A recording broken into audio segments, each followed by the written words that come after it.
శ్రీగురుభ్యో నమః. హరి ఓం. శ్రీమహాగణాధిపతయే నమః. శ్రీమహాసరస్వత్యై నమః. హరి ఓం.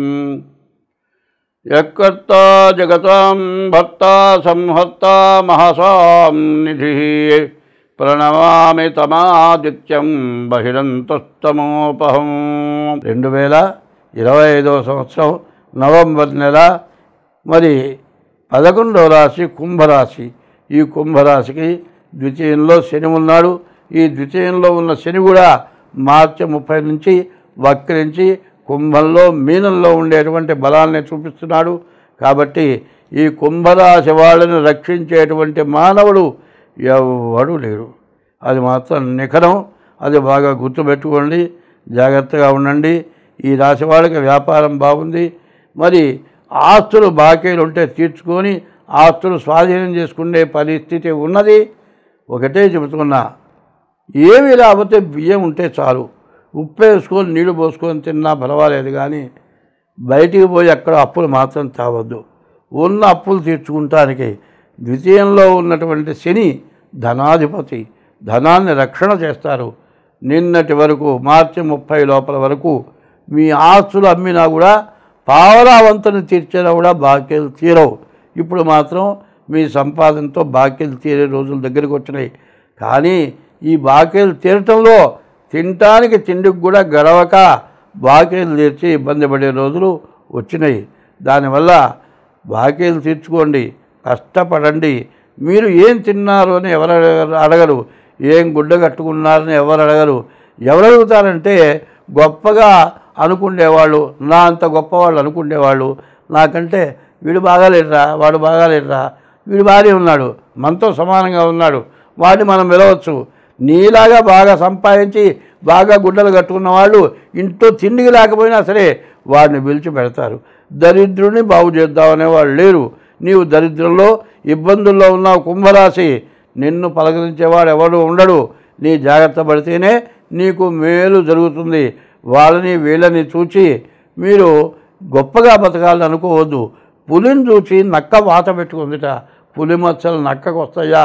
కాబట్టి ఈ కుంభరాశి వాళ్ళు 1-2 సంవత్సరాలు మాత్రం కష్టపడితే మీకు మళ్ళీ 30 సంవత్సరాల దాకా మీకు ఎటువంటి కష్ట నష్టాలు ఉండవు. మీరంతా బాగుంటారు. ఇప్పుడు కార్తీక మాసం వస్తుంది. దీపావళి వరకు కూడా అమ్మవారికి ప్రీతైన రోజులు. దీపావళి పండగ మరి 20వ తారీఖు దీపావళి, 20వ తారీఖు ధనలక్ష్మి పూజ.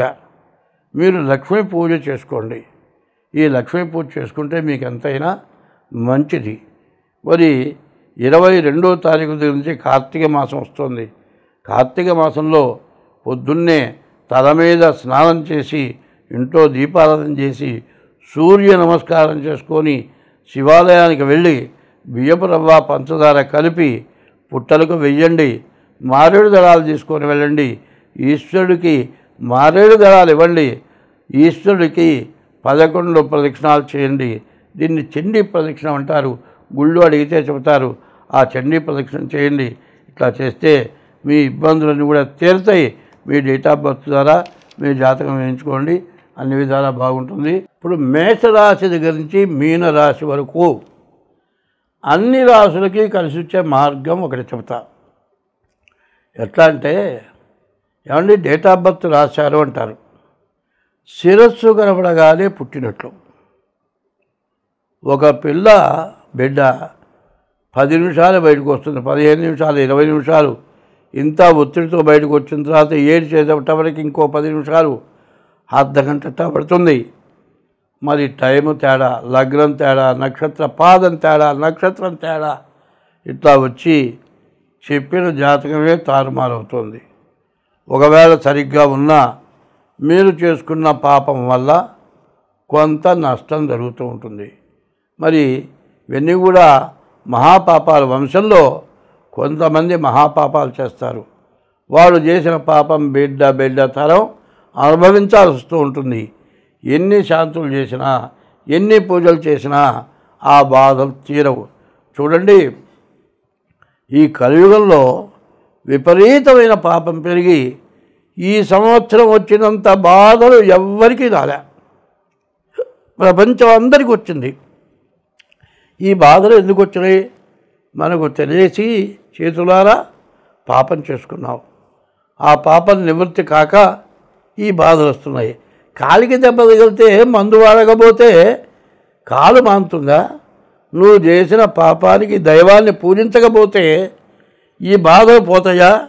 ఇట్లాంటి బాధలు పెరగడానికి కారణం మనమే. ఎందుకంటే వేదంలో కొన్ని విషయాలు చెప్పారు. మరి వేదం అంటే అందరి వల్ల కాదు. వేదంలో మరి 18 పురాణాలు, అష్టాదశ పురాణాలు వ్యాసుడు రాశాడు. అన్నిట్లోకి అన్నీ రాసినా కూడా ఆయనకి ఏదో బాధగా ఉందట.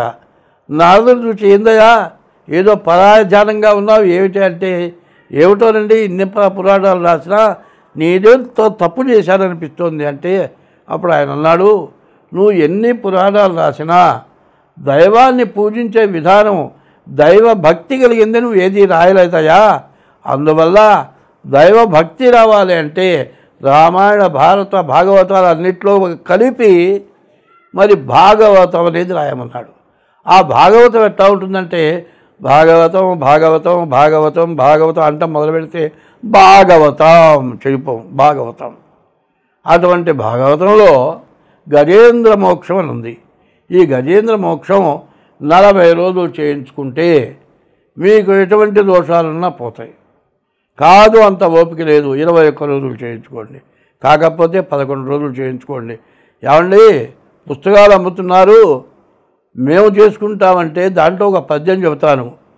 మరి విష్ణుమూర్తి వెళుతుంటే అమ్మవారు వెనకాడితే పోతుంది. ఆయన్ని అడుగుదాం, ఎక్కడికి పోతున్నావు అని అడుగుదామనే పద్యం ఇట్లా రాశారు.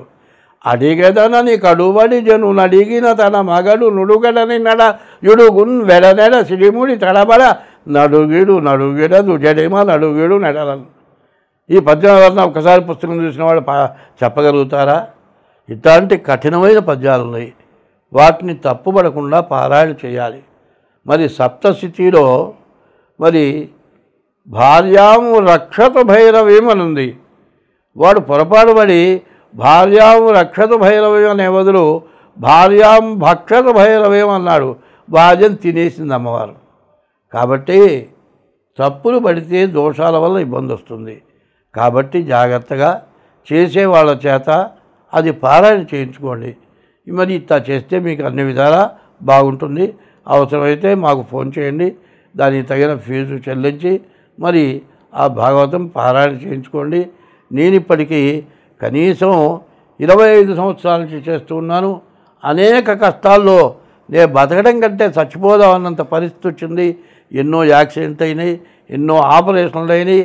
ఈ బాధలతో ఇక బతకకూడదు అనుకున్నాను. అటువంటి రోజున ఈ భాగవతం పారాయణ చేయడం మొదలుపెట్టిన తర్వాత ఇవాళకి నాకు 80 సంవత్సరాలు వచ్చినాయి. ఇప్పటికీ ఏ లోటు లేకుండా హాయిగా బతకగలుగుతున్నాను. మీరందరూ కూడా పాపం పరిహారం కావాలి అంటే భాగవతంలో గజేంద్ర మోక్షం చాలా విశేషమైంది. దాన్ని పారాయణ చేయించుకోండి, మీకు అన్ని విధాలా బాగుంటుంది. అన్ని రాసుల వారికి ఇప్పుడు చెప్పబోయేది కార్తీక మాసం చాలా విశేషమైన రోజులు. ఈ రోజుల్లో మరి ఈ గజేంద్ర మోక్షం పారాయణ చేయించుకోవడం చాలా అవసరం. దీని గురించి పెద్ద ఖర్చు ఉండదు. దాని ప్రకారం చేస్తే మీకు అన్ని విధాలా బాగుంటుంది. ఇది మాత్రం ప్రతి రాశికి కూడా చివరిలో వేయండి. ఇప్పుడు చెప్పింది ఇది విశేషం. దీంట్లో చేస్తే అన్ని విధాలా బాగుంటుంది. స్వస్తి.